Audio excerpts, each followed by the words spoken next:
What's good, everybody? It's BBKDRAGOON coming at you again with part number 2 here of the Warframe Beginner's Guide for 2018. Great feedback on the first video, I appreciate it, but I saw a reoccurring comment probably 7 or 8 times that was, hey, I'm an advanced player, how does this help me prepare for Fortuna? Even though I explained at the beginning of the video that this was geared for new players, it didn't stop a swath of the advanced guys going, what do I need to do to get ready for Fortuna? To repeat, Digital Extremes has not said anything yet to the players about what you need to do, what requirements, all that stuff. I will update the guide over the course of the next few months when the dev streams actually give us some more concrete details about what the deal is with Fortuna and what's going to be required to rock and roll.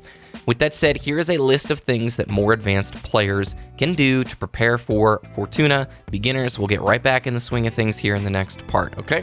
So first of all, clear the star chart. If you have not cleared the star chart just yet, if you're not rocking and rolling, knocking out all the nodes, all the junctions possible, all the way through Sedna, you have a lot left to do. And you still have quite a bit of the game to experience if you haven't cleared your star chart. That really is the introductory first 50 hours of Warframe, what you're going to be grinding on. So if you're a player who, like in the last video, saying, hey, how do I prepare for Fortuna? I'm already at Mars. I'm just like rolling my eyes because it's like, dude, you have a very long way to go. So focus on clearing the star chart. Focus on farming both corrupted mods and void container mod farming for those rare mods that are going to be useful across the board in all of your builds. I have videos for both tutorials on how to farm corrupted mods and how to farm void containers for those rare mods. Here is a list of the mods that I would look as being pretty critical to have as a Warframe player. Serration, Hornet Strike, Pressure Point, Point Blank, Barrel Diffusion, Split Chamber, Hell's Chamber, Maiming, Buzzkill, Blind Rage, Fleeting Expertise, Overextended, Narrow-Minded Transient Fortitude, Stretch, Flow, Streamline, Continuity, Intensify, Constitution, all that jazz. And then for your companion, Animal Instinct, and Vacuum, there are more mods that you're going to want to have for specific builds and specific types of Warframes. However, that list right there is a pretty good start and will give you plenty to do if you don't have them, right? If you have not been out farming corrupted mods, if you have not been doing void container mod farming, you have a lot of things to do between now and most likely October. The other thing that you should work on completing is all of the quest content through the Sacrifice. The Sacrifice quest is the most recent quest in Warframe, and in order to go through the Sacrifice, you need to complete these quests.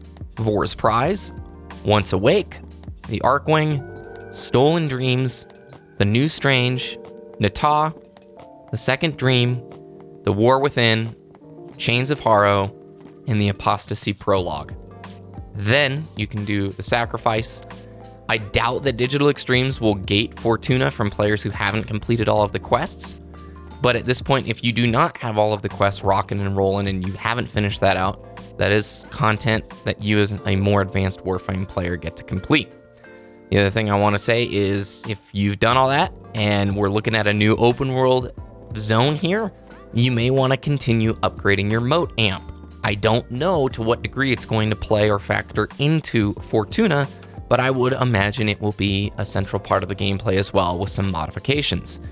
Same story goes with focus farming. For those of you who are at the point where you know what that is, I don't want to get too detailed because there are new players watching the series and I don't want to spoil any of the information with them, but you know about the importance of focus farming and improving in that area.